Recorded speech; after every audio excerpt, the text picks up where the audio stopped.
yang banyak mengomentari tentang Muhammad Qasim dan mimpinya, ya, itu sama sekali tidak pernah ada yang tabayun. Jangankan jauh-jauh ke Pakistan. Kepada kita saja, orang-orang yang sudah dekat, pernah dekat dengan Muhammad Qasim, itu tidak pernah tabayun. Yang ada menyatakan berbagai pernyataan yang ternyata pernyataan pun sudah keliru. Tidak seperti yang kita tahu tentang Muhammad Qasim dan mimpinya. Ya. Jadi banyak sekali tokoh-tokoh agama yang mengomentari mimpi Muhammad Qasim, dan itu mereka nol besar, bohong besar, pendusta besar. Karena apa? Mereka tidak tabayun.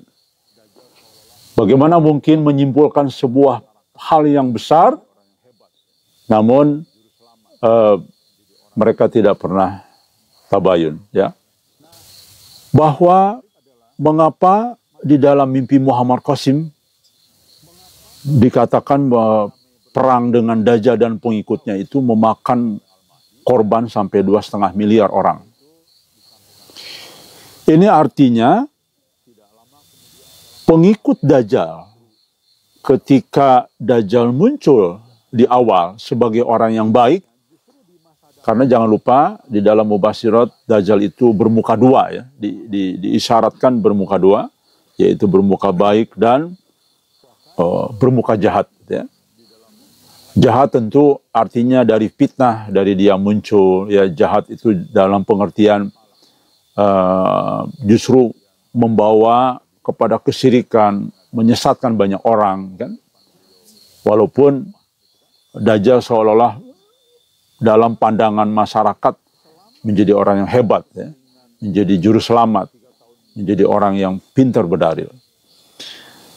Nah, yang menarik adalah, coba mari kita perhatikan, mengapa ketika masa damai berlangsung 7 tahun yang dipimpin oleh Al-Mahdi, ketika itu disampaikan oleh Muhammad Qasim kepada kami, tidak lama kemudian setelah masa damai justru kita berperang dengan Dajjal dan pengikutnya.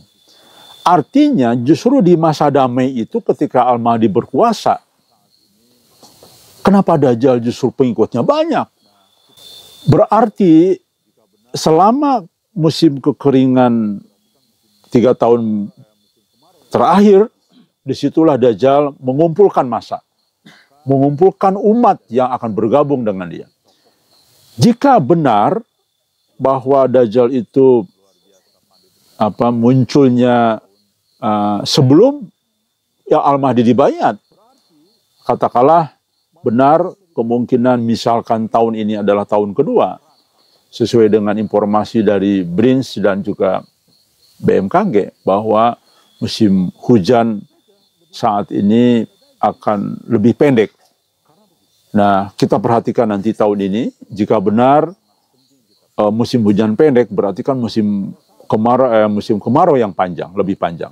Jika benar 6 bulan, maka berarti Dajjal akan muncul menjadi tokoh agama yang karismatik, yang luar biasa pandai berhujah, berarti di tahun 2026.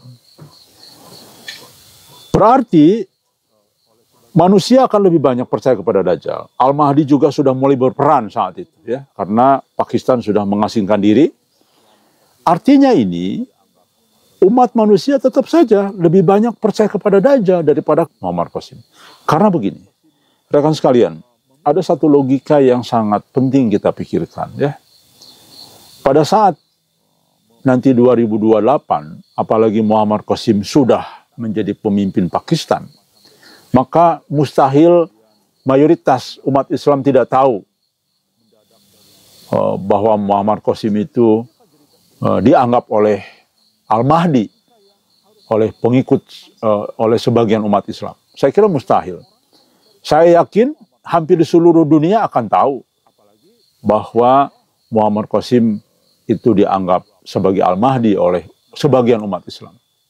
Logikanya begini, ketika Muhammad Qasim memimpin Pakistan, ya, apalagi memimpinnya itu merupakan satu peristiwa sedang terjadi dalam kesulitan. Artinya ada semacam revolusi ya. Kemudian penyerahannya diserahkan mendadak dari militer. Maka ini pasti akan jadi berita besar. Jadi ada logika yang harus kita camkan itu. Dan orang akan mencari tahu siapa Muammar Qasim. Ya.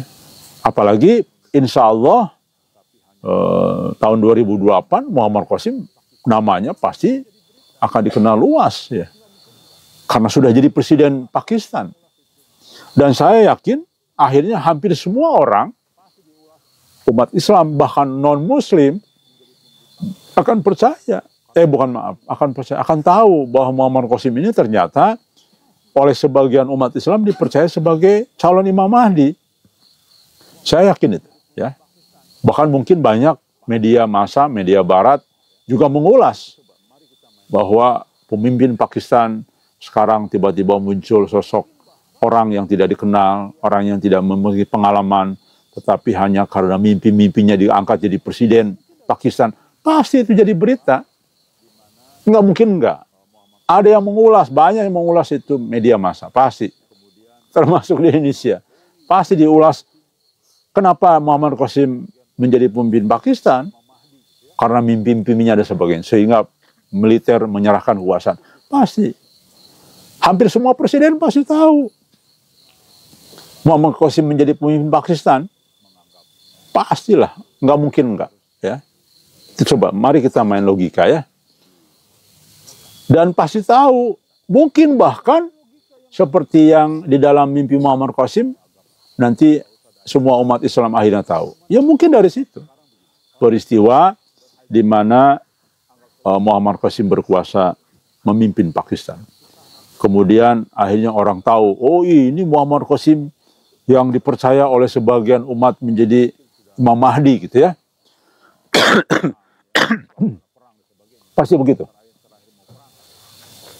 Jadi keliru para ustadz ahli zaman menganggap Al-Mahdi itu harus diketahui mendadak ya di Mekah pada saat pembayatan. Ada satu logika yang tidak masuk akal para pendapat tokoh agama itu, ustadz ahli zaman itu. Bagaimana mungkin sekarang begini, orang berhaji itu kan anggap saja ada 5 juta orang lah. Anggap pada saat susah nanti itu mungkin tidak usah 5 juta, 3 juta saja. Karena pada saat itu kan mungkin sudah situasi bekas perang, ya masih suasana perang dan sebagainya. Terakhir mau perang kan? Terakhir perang ya, itu tahun 2028. Karena insya Allah jika benar tahun ini mulai ada Malhamah Kubra dimulai, maka akan berakhir sekitar 2008-2029. Jadi ketika itu masih dalam suasana perang Malhamah Kubra. Anggap saja katakan 1 juta lah yang berhaji. Bisa dibayangkan mencari orang dalam 1 juta orang, dan banyak orang pada saat itu yang mungkin hidungnya juga mancung. Pada saat itu bagaimana mencari orang yang dahinya lebar, sedangkan haji kan dipotong rambut semua. Jadi tidak masuk akal justru usaha-usaha akhir zaman itu. Ya. Sampaikan aja. Rekan sekalian di jamaah di rumah masing-masing, ya silakan kalimat tadi dipotong, sampaikan saja ke ustadz-ustadz akhir zaman itu. Bagaimana mungkin mereka berpendapat seperti itu? Karena tidak ada hadisnya. Itu kan hanya analisa pribadi ya. Bahkan justru hadis mengindikasikan Al-Mahdi kan dikejar-kejar, dicari-cari. Berarti sudah dikenal sebelumnya. Itu sebetulnya dari situ aja sudah gugur. Justru hadis mengindikasikan Al-Mahdi sudah dikenal sebelumnya. Karena kan dia lari kembalinya ke Mekah. Dicari-cari kan. Nah, yang kedua tadi tidak masuk akal. Ya. Jadi, bagaimana mungkin ini? Oh, ini jidatnya lebar, orang di pelontos semua kan? Betul tidak? Jadi ini tidak masuk akal. Ya? Tanyain satu-satu dari 1 juta orang, ini bukan. Waduh. Itulah kalau ketinggian ilmu. Jadi kalau ketinggian ilmu itu jadi menurut saya kebablasan ya. Lalu ada ustadz-ustadz akhir zaman mengatakan, waduh, kalau ember dari sekarang katanya mungkin dibunuh Yahudi. Lah ini ustadz sangat merendahkan Allah ini. Kenapa coba sangat merendahkan Allah? Lah iyalah, masa Allah tidak bisa melindungi gitu.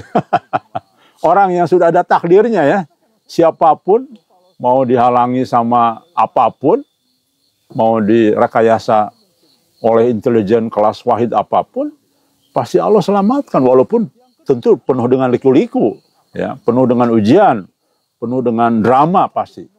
Tapi kan itu bagian dari ujian dari Allah untuk memisahkan orang-orang yang benar-benar luar biasa kan di hadapan Allah.